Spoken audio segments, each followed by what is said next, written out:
Hey guys, I recently got myself this dipping pen and an ink. I've been curious for a long time to try the Manga Style kind of pen. Basically a pen that comes with a nib that you dip it in ink and then use it to line your artwork. I found it always so interesting. You see how lines in manga are so interesting, like they vary in thickness, and the lines produced with them look way more interesting than normal lining pens. So I wanted to try that for myself, and I got this pen and ink. Now there are countless kinds of nibs, and I'm not at all a professional in them. My knowledge of them is very limited, but I know that the main ones used in manga drawing are G pen for shonen manga style because it produces thick lines, and Maru pen for shoujo manga style because it produces thin lines, but I didn't get neither of them. The one I got is called Nihonji pen. After doing a quick research, I found that it is the easiest to use and easiest to handle, and sometimes apparently it's used in writing as well. So I thought that would be a good place to start, because I just want to try for now. I'm gonna tell you about my experience in using it in a bit,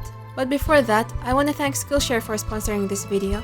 Skillshare is an online learning community that offers thousands of inspiring classes in the creative fields of illustration, design, animation, and much more. It even has classes on useful life and work skills like freelancing, productivity, and lifestyle. In a nutshell, Skillshare offers so much of what you'd seek to feed your curious mind. And what's interesting about it is that you can get access to all those classes at once when you join. If you don't know yet, I'm also an instructor on Skillshare. I recently launched a new course for beginners that will help you learn digital coloring from scratch. It starts from the very basic concepts of digital drawing, through learning how to create a complete character artwork, with a detailed explanation of sketching, line art, coloring and shading the skin, eyes, hair, and clothes, and then finalizing your artwork with color adjustments and background. And my anime drawing for beginners class is also there, which can teach you how to start drawing characters from scratch. The great news is that you can try my classes and every other one for free now, because the first 1,000 people to click the link in the description box will get a free 1-month trial of Skillshare Premium membership. Head to the link in the description box to join the community, explore, and enjoy learning.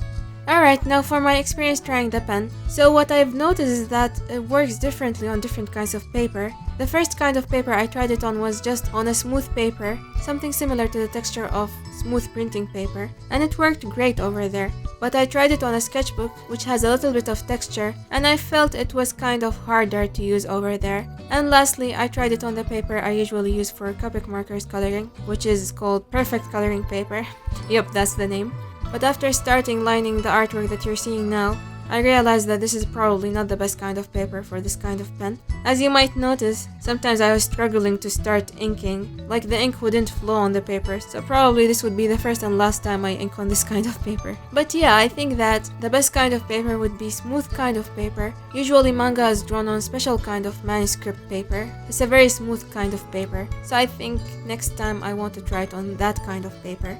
But honestly, after doing several trials with this inking pen, I can see why professional artists use this instead of normal liner pens. Because liner pens have one thickness only, you can try to play with your pressure on the paper, but it's very hard to control the thickness. Therefore, you would need to have multiple sizes of the same color so that you can make a variation in thickness. And you would also need to go back to your lines after you're done lining and do some extra shading on certain parts to give it that kind of look. But with this kind of inking pen, it's much easier to play with and vary the thickness of your lines. It just needs a little bit of practice and then you would get the hang of it.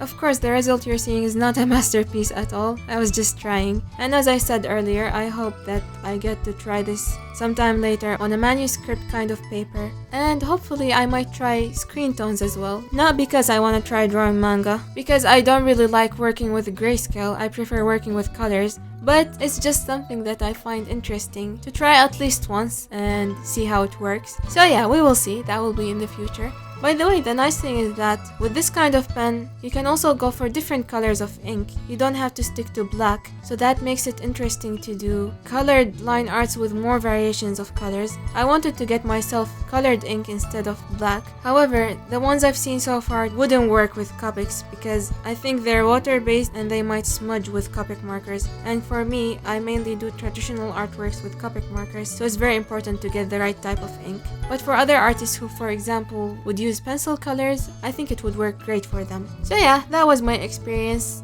Thank you so much for watching this video. See you in another video.